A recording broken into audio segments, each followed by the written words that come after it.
Hey guys, Hey, my name's Liv, I'm Alexis Cagno and this is our presentation on the global analysis. of Denmark. Let's dive in. Let's dig in. Introduction to Denmark. Fun fact, Denmark is rated one of the happiest countries in the world. Can you believe that? That's awesome. That is crazy. It is a beautiful country with pretty landscapes and huge glaciers, and it's an amazing place to live and visit. Mhm. Denmark is located within northern Europe and sits between the North Sea and the Baltic. Denmark's neighboring countries are Sweden, Germany, and Norway. Denmark has a raging population of 5,918,229 people. Holy crap. That's insane. That's a lot. And it is equivalent to 0.07% of the total world, population. Next slide. The history of Denmark. Denmark was developed in the 8th century AD, where fishermen and hunters entered into the country ready to establish trade links. Farmers and hunters traded several things and started to adopt bronze and iron. When Denmark was founded, Vikings also came into the picture. And believe it or not, they lasted 250 years. Really? Can you believe that? That's You ever awesome. seen a Viking before? I've never seen a Viking They're before. terrifying, let me tell you. You know why? Because they sought to destroy, steal, and sail around the sea, looking at new lands to conquer. That would be kind of terrifying. That is. Not gonna lie. Besides Vikings, let's focus on religion. Christianity was one of the most popular religions at the time. And in 1397, Denmark, Norway, and Sweden joined into a single monarchy ruled by Queen Margaret the First. Margaret the Margaret First. the First. Sweden and Denmark fought on a regular basis. Danish culture. It's important in Danish culture to be well educated and open-minded. Danish people greet each other with Age? in a nice handshake. Age. Also, while they're greeting each other, they like to skip small talk. No silly business, straight to the deep stuff. Honest, real. I like that. Me too. Equality is also special to the Danish people because there are a lot of different people, and she's a little bit of the majority of people are very fast. Sorry. Also, the percentages of poor people are very low, as the majority of Danish people are in the middle class, which is pretty good. That is good. Look at that. Wasn't that nice an airplane? Thanks. Education in Denmark. Ooh. I like that picture. Thanks. Me too. That's why I put it there. Education is free for children until they're 16 years old. The Danish schooling system believes that children should work together in groups to solve problems instead of by themselves. I agree. Which me and Lex fully agree is very nice in a classroom. Love working together. Yep. Teachers prefer to be called by their first name. What? Really? I know. I thought that was crazy. It's like, wow. Yeah. All right. Wow. Ooh, my favorite part. Common food. That looks good. That actually looks so good. All right. One of the most common foods is an open-faced sandwich called smørrebrød. I think she's got that. I got that. Many of these dishes are based around fish and pork. So many people, the pastries called Danish, people think that they were developed in Denmark, but no, they were developed in Australia. Sure, that's right. That's weird. I mean, I was like, what? Anyways, the national dish is called what? This is the game place. She's got that down. Yep. And it's served with pieces of pork, fried until crisp, and finished with boiled potatoes on the side. Nice. Sounds mighty tasty. Agriculture, tourism, and transportation. Denmark is the world's 6th largest economy in terms of purchasing power parity. Denmark mainly relies on human resources. Denmark is made up of 60% agriculture, where they produce products such as milk, meat, and vegetables. Tourism makes up $125 billion of revenue. What? I know. Whoa. It's crazy. Coal makes up 21.6% of the total energy requirements of the country, and 18% of the country's energy is based on natural gas. Transportation includes motorways, railways, and airports. What? The 3 main airports are, you want to say them for us, Lex? Copenhagen, Billund, and Aalborg. Yep. You heard it here, folks. Curtains, Wow. dramatic effect. Uh-huh. Imports and exports. Exports and imports are reported in Denmark because it can greatly influence the GDP.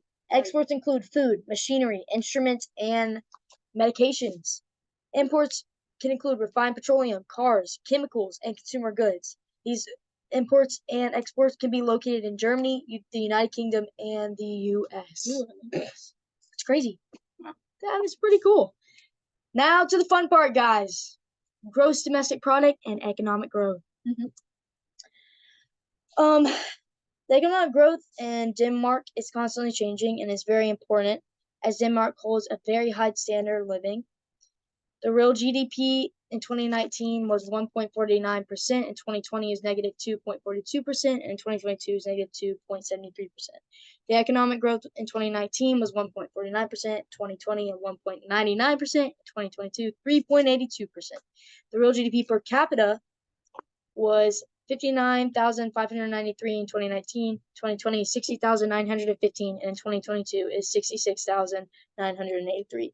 The economic growth in Denmark has changed over the past 5 years, and the average economic growth in Denmark has changed over the past 5 years. I just said that. It's okay. That's fine. But you know what that can lead to? Economic crisis. Economic crisis. Last economic crisis was in 2008 and 2009. Yep. Lasted for 18 months and the GDP dropped. The overall high of debt to GDP was 57.1%. And what? When? March 2000. Yep. And the low was 42.2%. And what? September 2008. 2022 rate of GDP debt was 36.7%. And the most popular credit rating is Fitch affirms Denmark at AAA and Outlook stable. Boom. All right, so I'm going to hand it over to Lex now. All right. The labor force participation is a proportion of the population which is ages 15 and older that are economically active. This means that when you turn 15, you are able to get a job, so it separates you by like gender, like when it comes like to these like stats on here. So if you are like a male, the percentage for the males that have a job are 67.6%, and for the females it is a little bit lower, which is fine. It is 58.7%, which is still a really good percentage. And then the picture just shows like the how it like went up and down like throughout January 2020, like when COVID happened, but like that's from a while ago, but it still like just shows you a little bit about that. The average gross and net pay. So for this, the gross pay is the amount of money that you make that you have before you get taxed. So once you get taxed, the amount that's left after that is called the net pay. So the average for gross pay is 45,881 in the Denmark dollars, and then once you are taxed, the amount average is $28,993 in Denmark dollars. That's just the Denmark dollars. So the unemployment rate is the number of people who aren't working but are at the age to have a job. So to be in the unemployment rate, you can't be seeking to find work for 4 weeks. Once those 4 weeks have hit, you are part of the unemployment rate. This is used to find the percentage of the labor force participation. So the numbers on here in 2018, you can see that it's 4.1 and 3.6. And then once COVID hit, you can see those numbers kind of like increased to 4.7 and 4.5. But like once you see 2022, it like goes down to 2.8 and 2.4%, which is like it getting back to where it was before like COVID hit. So it's fine. Like it's better now. Let's see here. The HDI is the Human Development Index, and it tells us how a country is doing. So some things that are taken into consideration are country citizens, healthy life, knowledge, standard of living, life expectancy, GDP per capita, exports, imports, poverty index, and income inequality. And the graph here just shows how it's like increased since, I think that says 1990. Yeah, 1990, and then it goes to 2021. You can see that it hits that number up there, which is really good. And Sorry. So for the HDI, it is measured 0 to 1, and if it's 0.8 to 1, it is very good. It's 0.7 to 0.79, it's high. 0.55 to 0.7 is medium. Ending with 0.55 is low. So Denmark has 0.948, which is the 6th in the world. And this image just shows it over the past few years. Income inequality is the measurement of how well the income is distributed evenly within a group. It has such a high rating because there are a large number of like kids that have minimum wage jobs, and that's what I was talking about with like the labor force participation. With those numbers being so high, it affects this. So because that's so high, it like reflects that Denmark is like a good country with this, and you can see in the numbers on here how it kind of dropped, but then it's like coming back up, and that's really good. I'm so sorry. The happiness ranking, is based on how happy a country is, and it's based on the citizens in that country. So Denmark is ranked actually second in the world out of 192 countries, and the only country in front of Denmark is Finland. And Denmark has a score of 0.764, which is only 0.018 behind Finland. And like scientists say that like the reason why Denmark is so happy is because they have good equality, community spirit, and it has a good social welfare. And the inflation rate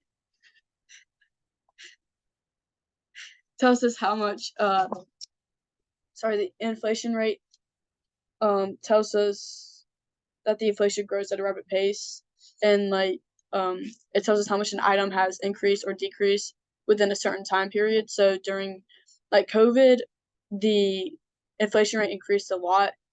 So like you can see on the little diagram down here, it was 0.1, 0.81, 0.76, 0.42, and then after COVID hit, it went up to 1.85, and then 7.70. So like it greatly increased the inflation rate, but you can see, if I can move this, yes, the one up here, it shows us that like it greatly increased, and then once like 2022, 2023, it started decreasing back down. It's like kind of got even again. But yeah, that is it. That is it for our presentation. Thank you so much for listening today, guys, and really appreciate your time. We hope you enjoyed. I hope you learned something and enjoyed. Goodbye.